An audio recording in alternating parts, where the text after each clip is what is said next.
Okay, let's unpack this. Have you ever considered that the you that feels so constant, so familiar, might actually be, well, different depending on who's looking? Hmm. That's the idea that really jumped out from the introduction of 1,000 stories of you. Right. Think about it. Your mom probably has this, specific picture of you, maybe from way back, Sure, but the childhood version. exactly. But an ex, Sure. completely different portrait, right? Their Yeah. memories, their Oh, experiences. definitely. And then a total stranger on the street, you're just Yeah. a flash, gone. And what's so intriguing right away is how this challenges our core feeling of being just one person. The author just throws us into this idea of countless iterations. All shaped by how other people see us. Yeah, It's compelling because I think we all feel that sometimes, don't we? That feeling of not quite being seen the way we see ourselves. yeah, definitely. It makes you wonder how much is really us and how Yeah, much is just a reflection. exactly. And that's really what we're diving deep into today. We're taking this fascinating concept from the ebook, this fragmented identity thing, and exploring what it means for you, in everyday life. We want to pull out the main insights, the practical stuff from these chapters, give you a clearer picture without getting too bogged down. And just to be clear, our focus today is really on the arguments and advice presented in 1,000 stories of you. Yeah. We're staying within the bounds of this one source to really get a handle on what it's suggesting. Okay, sounds good. So let's jump into chapter 1, The Mirror You'll Never See. The core idea here is, well, we feel like we're a single, consistent self. Hmm. But the book says that we think we know, it's more like a story we tell ourselves. And that story doesn't always match up with what's going on in other people's heads. Yeah, and what's key here is the difference between our internal feeling, our sense of self, and this composite identity that gets built from others' perceptions. Composite identity, like pieces put together. Exactly. Yeah. And the ebook mentions Charles Cooley's looking glass self, Ugh. which feels spot on here. Yeah. We build our self-image based on what we think others think of us. Okay. And the author points out, those beliefs, they can be pretty warped, distorted. So it's like looking in a funhouse mirror sometimes. We think that's what they see, but maybe it's not quite right. Precisely. You wonder how much of our self-perception is just, yeah, a hall of mirrors reflecting what we assume people see. Right. The book uses that example of Sarah, the corporate lawyer. It's really relatable. Mm. Colleagues see this tough negotiator, right? But her close friend sees someone totally different, like a real softie. And her brother thinks she's a bit self-absorbed sometimes. Yeah. So the book asks which Sarah is real, and the answer is kind of. Well, it bends your mind a bit. All of them, none of them. It really shows how adaptable we are, doesn't it? Sarah acts differently depending on who she's with, naturally, and those actions become the evidence, the building blocks for how others see her. But the author's point is, her own internal feeling of being Sarah might not really cover all those outside versions. Yeah, and this isn't just some, philosophical head scratcher. The book really hammers home why this fragmented identity actually matters, No. practically. Yeah, it's not just theory, It can cause misunderstandings, right? Maybe mess things up in relationships, hold you back at work. or just leave you feeling kind of unsure, doubting yourself. If you don't know how you're coming across, it's like navigating in the dark. Exactly. There can be real consequences if you're unaware of how you're perceived from the outside. Yeah. You might be causing friction or sending signals you totally don't intend to send. Which is why the practical advice in this chapter feels so important. It gives you something to actually do. Okay, so what does the book suggest? First up, seek feedback, not validation. Right. So instead of just wanting people to say nice things, ask people you trust for, like, 3 words that describe you. 3 words, that's specific. Yeah, and then compare that to how you see yourself, the differences. Those are your potential blind spots. That's a clever way to pinpoint those gaps, isn't it? Yeah. Between self-perception and how we actually present. The 3-word limit forces focus, what really stands out. Right. Then there's observe reactions. This is about tuning into the nonverbal stuff. The body language, the tone. Yeah. Yeah. Do people seem hesitant? Overly friendly? Do they keep their distance? Their behavior can give you clues about the version of you they're dealing with right then. That takes some skill, though. Reading people, stepping outside your own head during an interaction to see how you might be landing. Definitely. And the last one is own your impact. You can't control everything someone thinks. No, of course not. But you can influence it. Be mindful of your energy. Practice active listening. Try to be consistent. Small shifts here can actually reshape perceptions over time. That's empowering.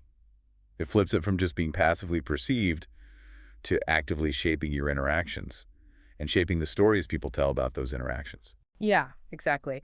So, quick recap of chapter 1. We're not just one thing. We exist as stories in other people's minds, stories we often don't know about or control. Recognizing that, that's step 1. Mm-hmm. So moving into chapter 2, hero, villain, or ghost. What's the main thrust here?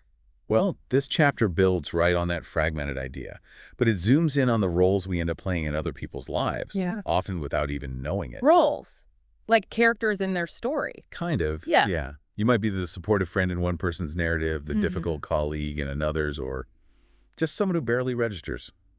A ghost. The book uses Mark, the teacher, as an example. It works really well. Right.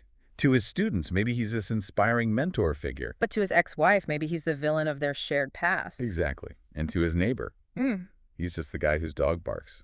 Yeah. Practically invisible. It really drives home how these roles get assigned based on specific interactions, specific contexts. Makes you wonder how many parts you're playing right now without even having the script. Totally. And the book really stresses the power of context. Your intentions could be golden, Mm-hmm. but one action in one situation can define you for someone. Have an off day, be a bit short with a coworker, boom, you're labeled difficult no matter how you usually are. And this connects to the primacy effect the book mentions, right? Those first impressions. They carry huge weight, disproportionate Yeah. weight, and shaking off those initial labels, surprisingly hard, even if they weren't really fair or accurate to begin with. And being miscast like that, Mm. being seen as the villain or even the ghost, that can Mhm. have real negative consequences, can it? Oh, absolutely. Being seen as unreliable. That could definitely cost you opportunities at work. Perceived as cold or distant. That could really damage friendships. And the tricky part is, you might not even know why someone's acting weirdly towards you. Exactly. People often act based on these stories they built up about us in their heads without ever saying it out loud. So you get misunderstandings, missed chances, relationships slowly falling apart. All because of a role you didn't even know you were auditioning for. Pretty much. So how do we deal with this? How do we navigate these roles? The book offers some advice here too. Okay, what's the plan? First, audit your roles. Basically, take some time, reflect on your main relationships. Really think, how might they describe you? Or a memorable interaction. Or even bolder, maybe ask them directly about a time your actions really stood out, good or bad. Wow, asking directly. That feels vulnerable. But I can see how it would be incredibly revealing. Hearing their take could be, well, eye-opening? Maybe uncomfortable, but eye-opening. Definitely takes courage. Then the next step is challenge assumptions. If you suspect someone's got the wrong idea about you or has cast you unfairly, Yeah. the book suggests tackling it head-on. Mhm. Open communication. Even something simple like, hey, I get the feeling there might be a misunderstanding here, can open the door. So be proactive. Don't just let bad assumptions fester and become fact in their mind. Right. It takes guts, but it could save a lot of trouble down the line. Makes sense. And finally, be memorable for the right reasons. This is about the slow burn of positive actions. Being reliable, being present, offering kindness.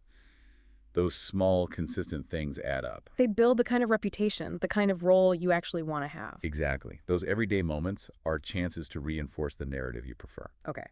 So, key takeaways from chapter 2. We play different roles for different people. Context often matters more than intention in shaping those roles. And being mindful, being intentional in our interactions is key to influencing them. Well put. And that leads us into chapter 3, the stories you'll never read. What's the feeling you get from that title? It sounds profound, like it's about the deep stuff we just can't access. This chapter seems to dive into the inherent unknowability of how we exist in others' minds. That's it, exactly. The idea that some of the most important versions of us live only in those stories held by others. Stories we'll just never get to read. There's, maybe a beauty in that, but also maybe something a little unsettling. For sure. The book uses that example of Elena and her grandmother. It's quite touching. It really is. Elena thought their visits were just quiet, maybe ordinary, Right. but for her grandmother, they were incredibly precious. Elena only found out how much she meant after her grandmother passed away. It really shows how our everyday actions, things we barely notice, can have huge significance for someone else. And we might have no clue. And it brings up this fascinating point about the psychology of absence. The book argues that how we're not there can be just as defining as how we are there. Like a friend you lose touch with, or someone who leaves a job. Precisely. Their absence creates a space, a void. And that void shapes how they're remembered, how their story continues in the minds of those left. It highlights our lasting impact, even when we're not physically present anymore. Those empty chairs at dinner, they become part of the story, too. Yeah. And this unknowability, this not having access to all those stories, Yeah.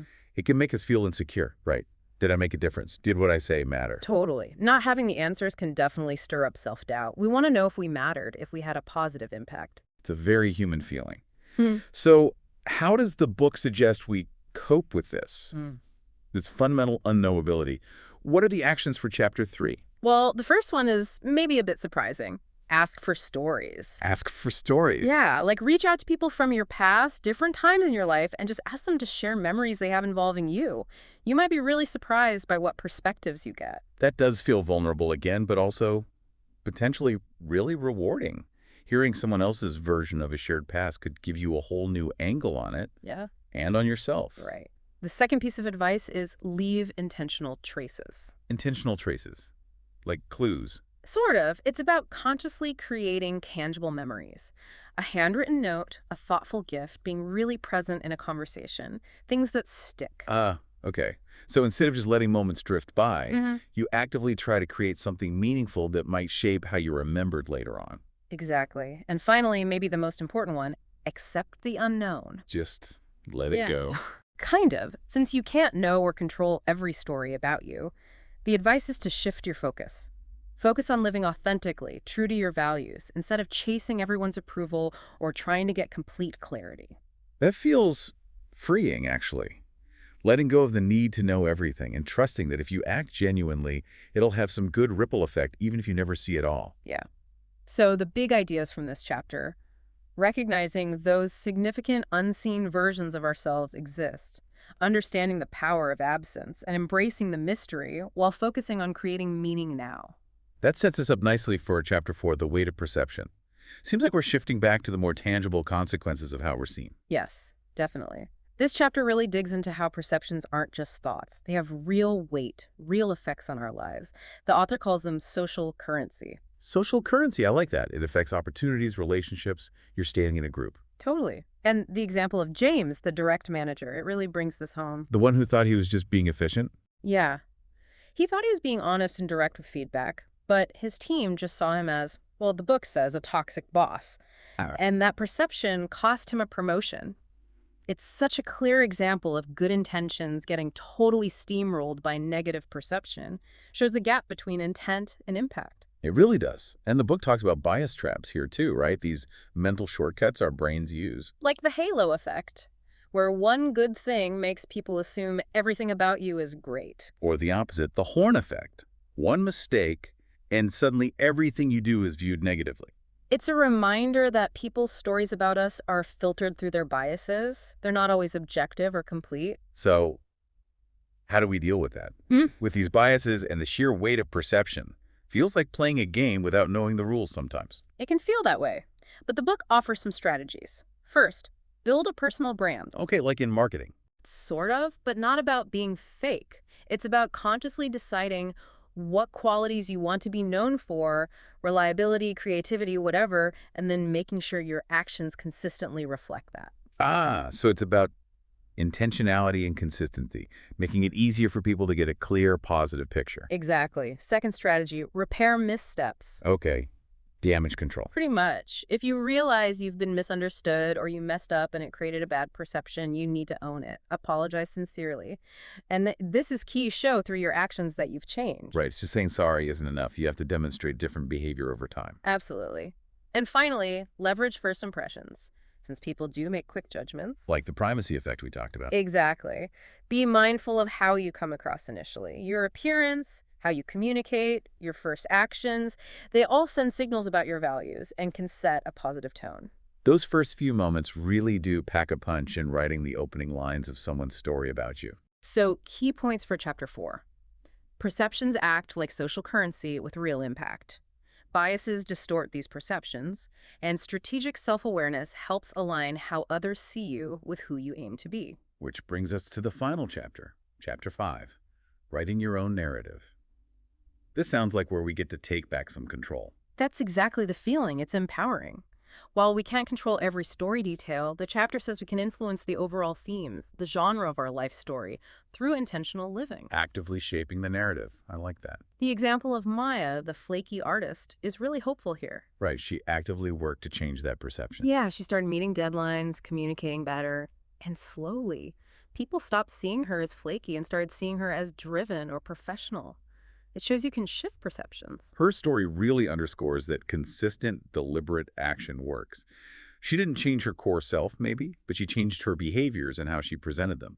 And the book points out that every choice, how we talk, who we hang out with, what we prioritize, adds a sentence to our life story.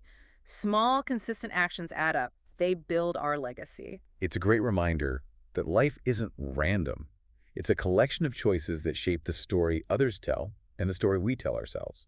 But the book is realistic too. It admits we'll never have total control. Misjudgments happen. People hold on to old ideas. The goal isn't perfection. Right. It's progress, continuous learning, and self-awareness. That's a crucial point and kind of a relief. Aim for authenticity and living by your values, knowing some misinterpretations are just part of the deal. So what's the final actionable advice for writing our own narrative? Okay, first, define your values. Know what's truly important to you: integrity, kindness, curiosity, whatever. Use those as your compass for decision. Having that clear core makes navigating choices much easier. It's your anchor. Definitely. Second, curate your circle. The people around you. They have a huge influence on how you see yourself and how others see you. Choose people who are supportive, honest, and help you grow. The book even mentions how toxic relationships can create toxic narratives about us. That's powerful framing. It really is. And finally, reflect and adjust. Take time regularly, maybe weekly, to think about the stories your actions created that week. Are they aligned with the legacy you want? Make small adjustments as needed. That regular check-in feels vital for staying conscious and making sure your actions match your intentions. Yeah. So, wrapping up chapter 5, we can shape the main themes of our story. Intentional choices have a compounding effect, and focus on progress, not perfection. Phew. Okay, so as we head to the outro, it feels like we've circled back. We started with this slightly unnerving idea. We're not one person, we're this collection of stories in others' minds. The book's conclusion manages to spin that into something liberating almost, full of potential. For 1,000 stories, that means 1,000 chances to make an impact, find meaning. Right. We've talked through this fragmented identity, the power of perception, and ultimately the agency we have to shape our own narrative, our legacy. And the ebook leaves us with some very concrete, final actionable steps to help you, the listener, actually apply these ideas. Yeah, first, that perception audit. Ask maybe 5 people in the next month for those 3-word descriptions. See where the gaps are between self-view and external view. Then, create a legacy plan. Just 1 page. How do you want to be remembered in 10 years? And what are 3 things you can do this year to move toward that? Simple, but powerful. Then there's practicing intentional moments.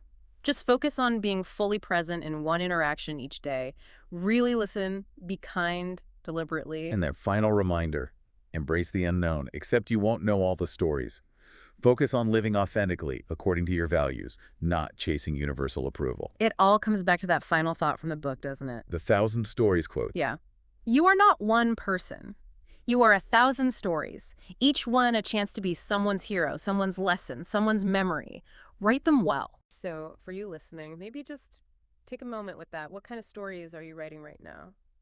And thinking ahead. What stories do you really want to write? Yeah, it's a powerful question to sit with.